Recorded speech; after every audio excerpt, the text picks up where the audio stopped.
ষষ্ঠ টিকি টিকি আত্মীয় চতুর্দশ অধ্যায়। শুণ হে পৃথি মহারথী, এথু অন্তরে যাহা কথা, সে জলন্ধর নামে বীর, শিব সঙ্গতে যুদ্ধ তার। দিনকু দিন যুদ্ধ বଳି, হর অসুর রণ কଳି।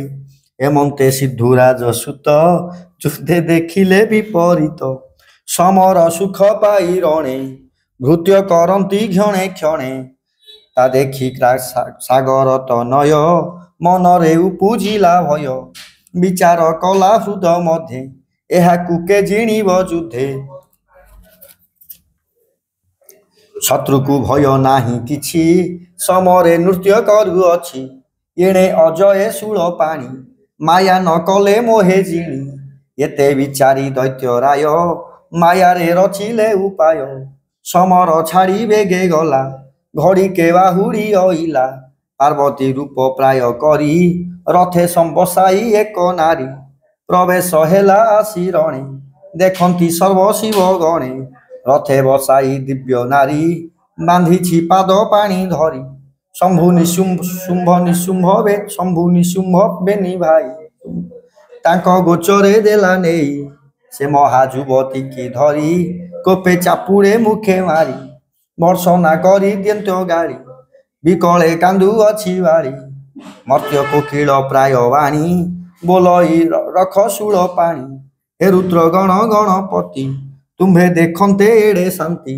ହେ ମୋର ପୁତ୍ର ଋତୁ ମୁଖ, ତୁ ଦେଖୁଅଛୁ ଏତେ ଦୁଃଖ। ନନ୍ଦୀ ଭୃଙ୍ଗୀର ମହାକାଳ, ଧିକ ତ ହେଉ ତୁମ୍ଭ ବଳ। ଆମ୍ଭଙ୍କୁ ଧରି ଆଣି ରାଗେ, ଦଣ୍ଡ ଦେଉଛି ତୁମ୍ଭ ଆଗେ। ଏହା ଯେ ଅର୍ଜିଥିଲି ମୁହିଁ, ଈଶ୍ୱର ପ୍ରାୟ ପତି ପାଇ। ହେ ପ୍ରଭୁ ତ୍ରୈଲୋକ୍ୟର ନାହା, କେମନ୍ତେ ସହୁଅଛି ତାହା। ଅସୁର ଗଞ୍ଜୁଅଛି ମୋତେ, ତୁମ୍ଭେ ଜିଇଛ କି ନିମନ୍ତେ। ପାରିଲେ ମୋତେ ରକ୍ଷା କର, ନୋହିଲେ ରଣୁ ଅପସର। ଏମନ୍ତ ବୋଲି କାନ୍ଦି କାନ୍ଦି, ଈଶ୍ୱର ବଳ ବୀର୍ଯ୍ୟ ନିନ୍ଦି। ଶୁଣି ସକଳ ଶିବ ଗଣ, ତରସ୍ତ ହେଲେ ଜଣେ ଜଣ। କେ ଶସ୍ତ୍ର ନ ପାରନ୍ତି ଧରି, ଅସୁର ଛିନ୍ଦ୍ର ପାଞ୍ଚ ମାରି। ଶିବ ଯେ ସତ ଅପମାନେ, ବହୁତ ଦୁଃଖ ଜାତ ମନେ। ନିଜ ଧୈର୍ଯ୍ୟ ନିନ୍ଦା କରି, ଅଧବଦନେ ତ୍ରିପୁରାରୀ। ବୋଲନ୍ତି ଧରଣୀ କି ଚାହିଁ, କି କର୍ମ କଲା ଆଣି ବିହି। ଏଡ଼େ ବିବାଦ ଯେଉଁ ଅର୍ଥେ, ସେ ତ ପଡ଼ିଲା ଶତ୍ରୁ ହାତେ। କିମ୍ପା ହୋଇଲା ଏଡ଼େ କର୍ମ, ସତ ଯେ ଚାରି ଯୁଗେ ଧର୍ମ। ଅସୁର କଲେ କେଉଁ ତପ, ପାର୍ବତୀ ଅଙ୍ଗେ ନାହିଁ ପାପ। ତେବେ ପାର୍ବତୀ ହେଉ ପାରି, ସେ ତାକୁ ଦଣ୍ଡୁଅଛି ଧରି। ସେ ଶୁମ୍ଭ ନିଶୁମ୍ଭ ରାକ୍ଷସେ, ମରନ୍ତୁ ଗୌରୀ ସକାଶେ। ଏମନ୍ତ ବୋଲି ଶାପ ଦେଇ, ପୁଣି ଚିନ୍ତିଲେ ଉମା ସାଇ। ଏ ସର୍ବ ମିଥ୍ୟା ହେବ ପରା, ଯେ ଅଗ୍ନିକାନ୍ତି ଉଗ୍ର ତାରା। ତାକୁ ଛୁଇଁବେ କାହିଁ ଦୈତ୍ୟ, ଏମନ୍ତ ବୋଲି କଲେ ନୃତ୍ୟ। ତା ଦେଖି ଦୈତ୍ୟ ଜଳନ୍ଧର, ବିନ୍ଧିଲା କୋଟି କୋଟି ସର। ବରଷା କାଳେ ଯେହ୍ନେ ଜଳ, ବୃଷ୍ଟି କରନ୍ତି ମେଘମାଳ। ସେହି ପ୍ରକାରେ ସିନ୍ଧୁ ସୁତ, ବାଣ ବିନ୍ଧିଲା ଅପ୍ରମିତ। ଈଶ୍ୱର ଅଙ୍ଗେ ବାଣ ପଡ଼ି, ଯେ ଶନେ ପର୍ବତ କୁହୁଡ଼ି। ସରେ ଶରୀର ହେଲା ଗୋପ୍ୟ, ତା ଦେଖି ଶିବ କଲେ କୋପ। ରୁଦ୍ର ସହିତେ ଶୂଳ ପାଣି, ଜ୍ୟୋତି ଯୁଗାନ୍ତେ ଅଗ୍ନି ଜାଣି। ନିର୍ଭୟେ ବିଜେ କଲେ ଯୁଧେ, ଯେହ୍ନେ ମନ୍ଦର ସିନ୍ଧୁ ମଧ୍ୟେ।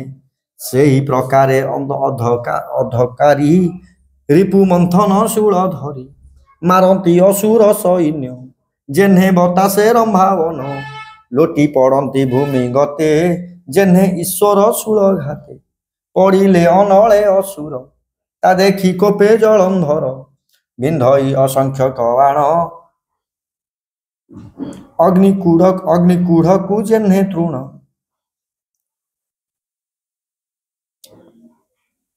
ଅସୁର ଶହେ ଶହେ ରୂପେ, ଦଗ୍ଧ ହୋଇଲା ରୁଦ୍ର ତାପେ। ମହାବୃକ୍ଷର ଆତ ଜାତେ, ଦୈତ୍ୟ ପଡ଼ନ୍ତି ମହାଘାତେ। ଅସ୍ଥି ମାଉଁସ ମିଶି ଦଳି, ରୁଦ୍ର ତେଜରେ ଯାନ୍ତି ଜଳି। ତା ଦେଖି ନିଶାଚର ଥାଟ, ପଳାନ୍ତି ନଦୀ ସହି ବାଟ। ଗରିଷ୍ଠ ଦୈତ୍ୟମାନେ ଥିଲେ, ରାଜାଙ୍କୁ ଛାଡ଼ି ପଳାଇଲେ। ସୈନ୍ୟ ଅଭାବେ ଜଳନ୍ଧର, କ୍ଷତ୍ରିୟ ରାଣ ମହାବୀର। ମରଣେ ଉପେଖିଲେ ଶଙ୍କା, ତାର ବିରାଧେ ରଣ ଶଙ୍କା। परिघ घेनी प्रचंड पिटिला रुद्र रथे खंड ध्वनि शुभिला घड़घड़ी वृषभ मूर्छा जाई पड़ी बाहन अभावे ईश्वर हेले अत्यंत क्रोधभर विष्णु आयुधे सुदर्शन करे धरिले त्रिलोचन विश्वमूर्ति जे प्रकाशी काल पुरुष प्रिय दिशी स्वभावे अनंत पुरुष अस्त्र संहारी विश्ववास स्वभावे अनंत पुरुष अस्त्र संहारी विश्ववास तार श्रीकारे विष्णु बाण विशेष देवंक किरण से चक्र दंड करे काटी तेज ब्रह्मांड खंड घोटी दैत्य नाशने देव काशी चक्र को पेशिले आकोशी शबद कला दश दिशे कंपिला धरणी आकाशे प्रखर ज्योति तार देखी दैत्य बुझिले बेनी आखि चक्र पड़िला बक्षस्थले जेन्हे चौड़ुर गिरी माळे तेन्हे शबद परचंड छिड़िला जलंधर मुंड शिरे शरीर एका बेले टली पड़िला रथ तले ध्वनि शुभिला तीन पुरे चक्र मिलिला हर करे असुर मुंड तले पड़ी ओष्ठे अळप दंत भिड़ी नयने चाहिला तराटी देखिला शिव रूप गोटी तार शरीर ज्योतिलिंगे पशिला जाई रुद्र अंगे से तार नारी वृंदावती अग्निरे झासी थिला सती ता आत्मा अंतरिक्षे थिला गौरी अंगे संभालिला देखंती सर्वदेवताए शून्य शुभिला जय जय ब्रह्मा सहिते सुर मुनि विशेष पूजा विधि घेनी आसी मिलिले शिव पासे जय मंगल नाद घोषे विविध उपहार द्रव्य शिवंकु समर्पिले सर्व स्नान कराई गंगा नीरे अंग मंडिले अलंकारे पुष्प चंदन गंध धूप पंच आळती होम दीप कपिलासीरे अर्घ्य देई शिवंकु संतोष कराई स्तुति करंती देवलोक बोलंती नमो त्र्यंबक नमो ईश्वर नमो शिव तु देव देव महादेव सर्वदेवंक शिरोमणि नमो शंकर शूलपाणि तु देव आदि महेश्वर वृषभ ध्वजे विशेश्वर अखिल ब्रह्मांडर पति तोते चिंतन्ति सिद्धिपति नमस्ते देव पशुपति तु देव एका विश्वमूर्ति तोर चरणे जोगी जने शंका उपेक्षी घोर बने आनंदे काल कामनासी जन्म मरण दुख ध्वंसी से भस्म रेणु अंग आखि आत्मा को करु थांती सुखी एणे तो विभूति संपद ज्ञानी ही ज्ञानर प्रमाद ज्ञानी अज्ञानी जन कुतो भाव केबे हेनु नुह ही सुलभ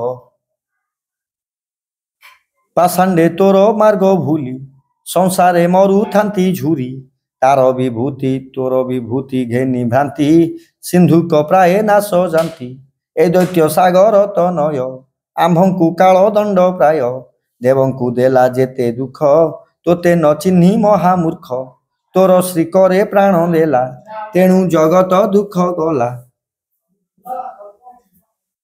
तु देव देव दुर्गापति खंडिलु देवंक विपत्ति एणु होइलु आम्भे सुखी के पारे तो महिमा लेखी केवल शिव नाम तोर चिंतिले दुख जीव दूर जे जन सुमरिब नित्ये से शिव लोक जीव अंते ए कथा अटई प्रमाण एबे दुर्लभ कथा सुण विष्णु जे तव प्रिया छळे असुर पुरे माया बळे हरिले जलंधर नारी कपटे दैत्य रूप धरी ता सती व्रत करी नाश पुणी धरिले निज वेश से रूप देखी वृंदावती विष्णु सापरे देई सती आपे अनले देला झांस ता देखी अनादि पुरुष विषादे स्तंभीभूत होई बदरी स्थाने छंती रही ए बड़ दुसह प्रमाद केमंते खंडीव विषाद आम्भे न जाणु सुर मुनि तुम्भे जे एक आत्मा घेनी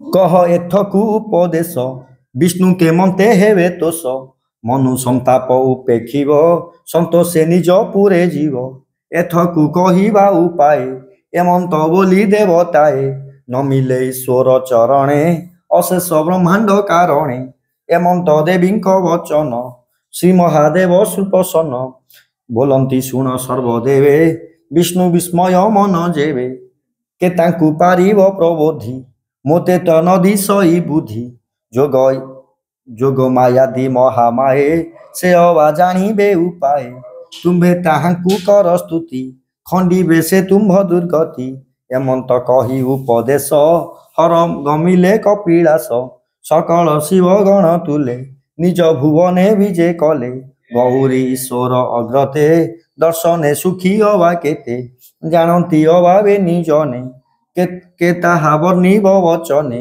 ଏଥୁ ଅନ୍ତରେ ଶୁଣ ରାଏ ଶିବ ଅଜ୍ଞାରେ ଦେବତାଏ ଜାହ୍ନବୀ ଜଳେ ସ୍ନାନ କରି ଯୋଗ ମାୟାଙ୍କୁ ସ୍ତୁତି କରି ମହାଶୂନ୍ୟକୁ ଚାହିଁ ସ୍ଥିରେ କର ନିବେଶିବେ ନିଶିରେ ସର୍ବେ ବଦନେ ଏକ ସ୍ତୁତି ବୋଲନ୍ତି ନମୋ ଆଦି ଶକ୍ତି ନମୋ ତ୍ରିପୁରା ମହାମାଏ ତ୍ରିଗୁଣ ଲକ୍ଷକ ଉପାଏ ମନ ମୋହିନୀ ମହାମାୟା ବିଶ୍ୱ ସମ୍ଭବା ବିଶ୍ୱକାୟା ବିଶ୍ୱ ସଂସାରେ ଅଧିକାରୀ ସର୍ବସ୍ୱରୂପୀ ସିଦ୍ଧେଶ୍ୱରୀ ସର୍ବମଙ୍ଗଳା ନାମ ବହୁ ଆଶ୍ରିତ ଜନ ଦୁଃଖ ବହୁ ଆମ୍ଭେ ତୋହର ନିଜ ଭୃତ୍ୟ ପ୍ରସନ୍ନ ହୁଅ ଆଦି ମାତ ଏମନ୍ତ ସ୍ତୁତି ଦେବେ ଭଣୀ ସେ ଯୋଗ ମାୟା ଯୋଗ ଜାଣି ଆକାଶେ ହୋଇଲେ ଉଦୟ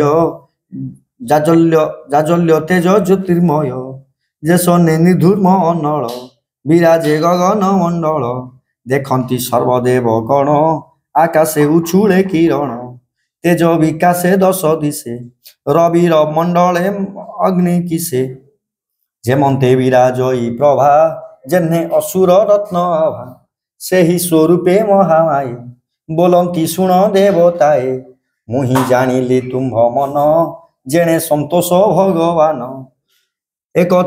ଏକଥା କହିବା ବିଚାରି ସଂସାରେ ତିନି ରୂପ ଧରି ଏମନ୍ତ କହି ମହାଦେଇ ଅନ୍ତେ ବିଦ୍ୟୁତ ପ୍ରାୟ ଯାଇ ଗଗନେ ହୋଇଲେ ଅଦୃଶ୍ୟ ପୁଣି ଭୂମିରେ ପରବେଶ ମିଳିଲେ ତିନି ରୂପ ଧରି ନାମ ଶାରଦା ସିଂହ ଶ୍ରୀ ହରି ଶ୍ଵେତ କୁସୁମ କୃଷ୍ଣକାନ୍ତି ତ୍ରିଲୋକ ମୋହନ୍ତି ତ୍ରିମୂର୍ତ୍ତି ଦେବଙ୍କ ଆଗେ ଉଭା ହୋଇ ବୃଷଭ ବୀଜ ତାଙ୍କୁ ଦେଇ ତିନି ହେଲେ ତିନି ମୁଷ୍ଟି ହୋଇଲେ ଏଣେ ବିଷ୍ଣୁ ତୁଷ୍ଟି ତାଙ୍କ ସନ୍ନିଧେ ନେଇ ପୁଣ ସନ୍ତୋଷ ହେବେ ନାରାୟଣ ଏ ବୀଜ ହେବ ଯେଉଁ ବୃକ୍ଷ ତେଣୁ ସଂସାରେ ଜନେ ମୁଖ୍ୟ ଦେବଙ୍କ ମଙ୍ଗଳ ନିମନ୍ତେ ଏ ବନସ୍ପତି ତ୍ରିଜଗତେ ହୋଇବ ସର୍ବକାମ ସିଦ୍ଧି ଏବେ ବିଷ୍ଣୁଙ୍କୁ ଏଣେ ବୋଧି ଏମନ୍ତ କହି ଶୁଭ କେଶୀ ଗଲେ ସେ ଅନ୍ତରିକ୍ଷେ ମିଶି ତହୁଁ ସକଳ ମୁନା ସୁର ମୁନି